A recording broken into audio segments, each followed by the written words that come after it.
Adapun yang ketiga, ajaran liberal itu adalah desakralisasi Al-Quran, merusak kesucian Al-Quran. Artinya menurut mereka Quran ini bukan kitab suci. Maksudnya bukan kitab suci, menurut mereka Quran ini adalah produk budaya. Menurut mereka Quran ini masih perlu dilakukan revisi, perlu dikaji ulang, benar apa enggak. Ketika mereka ditanya, kenapa begitu? Quran ini kan dari Allah ke malaikat Jibril. Terus, kira-kira malaikat Jibril mampu mengingat semua apa enggak? Katanya, jangan-jangan malaikat Jibril ada yang lupa. Lalu dari malaikat Jibril pada Kanjeng Nabi, kira-kira malaikat Jibril sudah menyampaikan semua apa enggak? Jangan-jangan ada yang ketinggalan, katanya. Ini cuma jangan-jangan.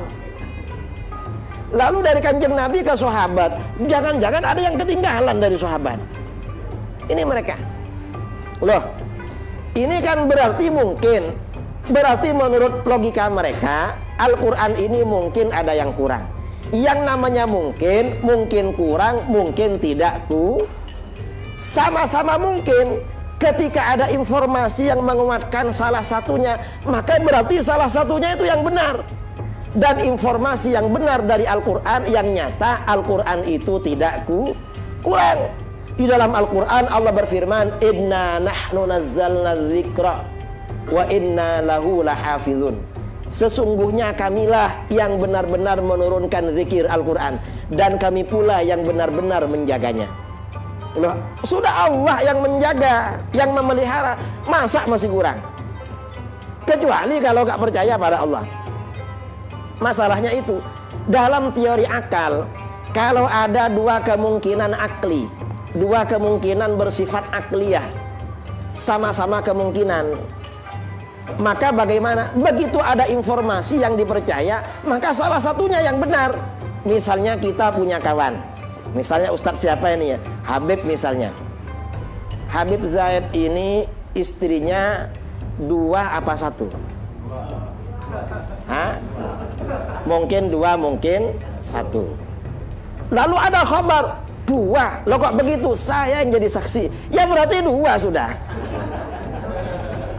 Kemungkinan ya, karena tadi ini kan karena kan mungkin kan. Atau misalnya si Fulan ini sudah punya istri apa belum? Mungkin punya istri, mungkin tidak begitu ada bukti, ada informasi dia kawin, berarti sudah punya sudah. Berarti kemungkinan yang pertama selesai. Kemungkinan dia tidak kawin nggak benar sudah, karena sudah ada informasi. Al-Quran juga begitu. Nah, mereka ini buat mungkin. Lah mungkin itu dasarnya apa? Dan Al-Quran sudah menegaskan kalau Al-Quran itu memang sempurna. Allah berfirman, la ya'tihil batilu min baini yadayhi wala min khalfih tanzilun min hakimin hamid. Al-Quran tidak akan didatangi kesalahan dari depan maupun dari belakang. Kalau Al-Quran ini memang salah, menantang. Al-Quran ini sudah minta, mana yang salah di Al-Quran? Al-Quran juga menantang. Kalau kamu gak percaya Al-Quran ini dari Allah, Al-Quran dari Allah, buatkan yang seperti Quran. Nyatanya mereka gak bisa membuat. Berarti Al-Quran ini sebenarnya persoalan yang sudah selesai, gak perlu diungkit-ungkit. Nah, ini mengapa orang liberal ini membawa faham dekonstruksi kitab suci, desakralisasi, mengajak merusak kesucian kitab Quran. Liberal ini asalnya dari orang Kristen. Orang Kristen itu yakin kalau kitab suci mereka tidak asli. Karena mereka yakin kitab sucinya tidak asli, maka mereka juga berusaha menanamkan keraguan-raguan di kalangan umat Islam tentang keaslian kitab suci Al-Quran.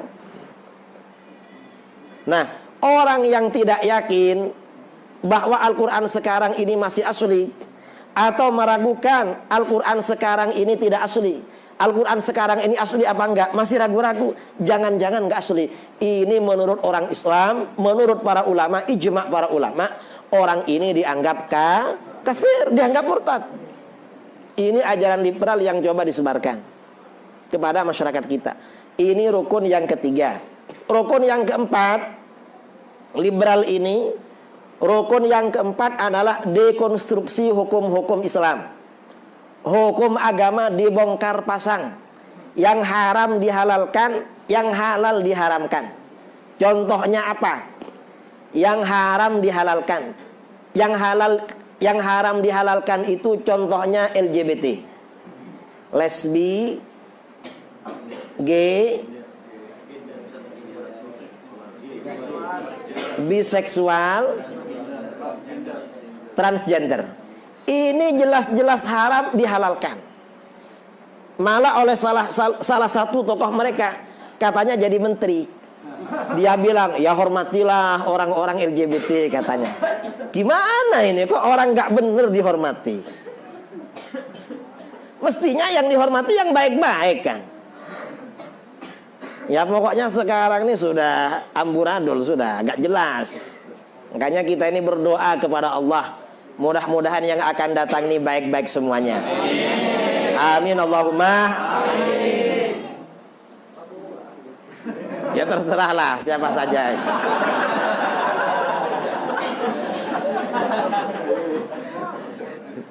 Yang nggak baik jangan dipilih, pilih yang baik.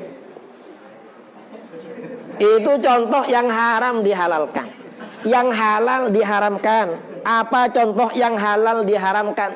Contohnya poligami. Orang-orang liberal sepakat poligami haram. Ini mereka. Padahal poligami ini amalan paling halal. Lebih halal daripada es krim, lebih halal daripada es degan. Masih kurang apa? Diharamkan. Ini mereka.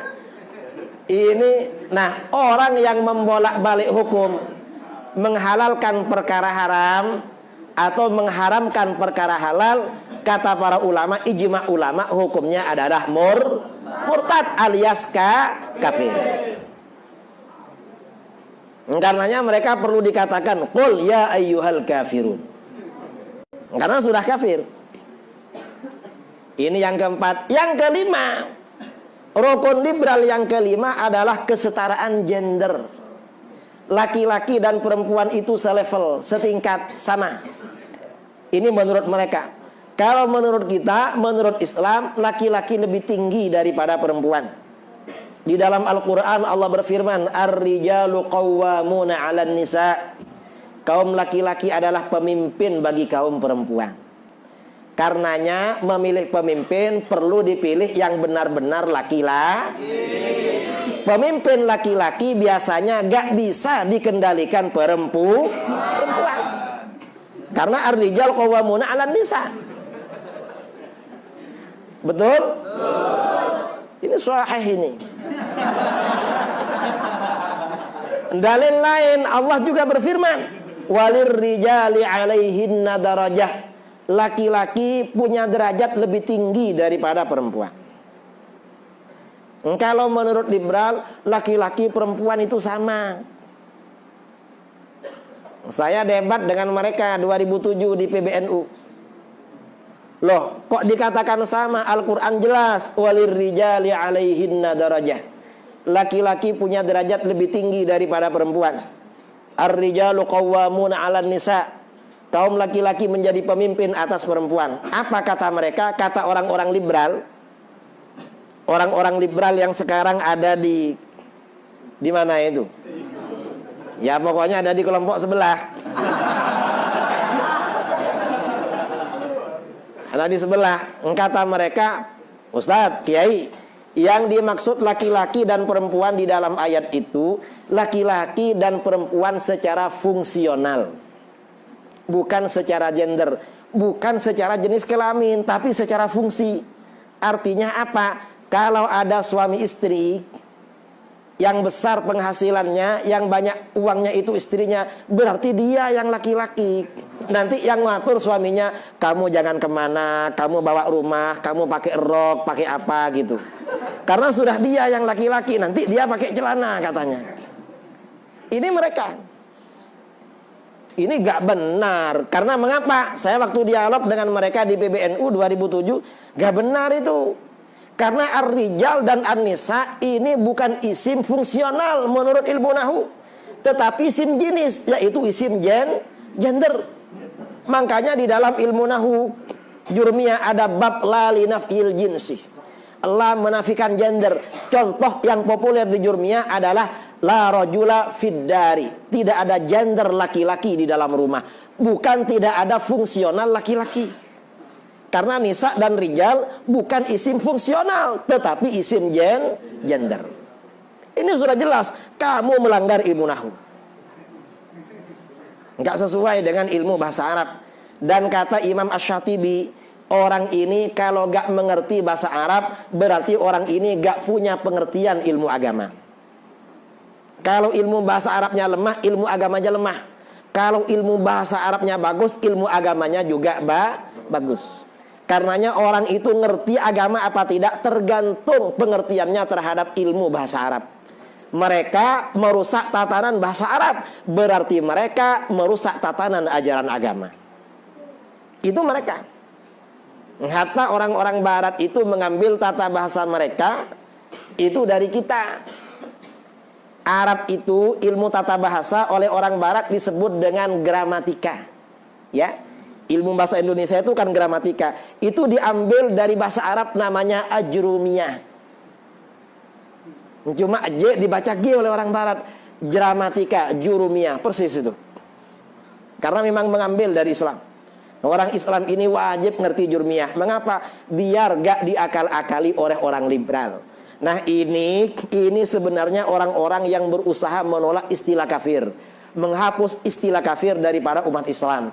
Ini perlu kita waspadai, karena ini adalah pelanggaran terhadap prinsip-prinsip pokok di dalam agama. Ini pokok-pokok persoalan yang perlu saya sampaikan diskusi pada siang ini.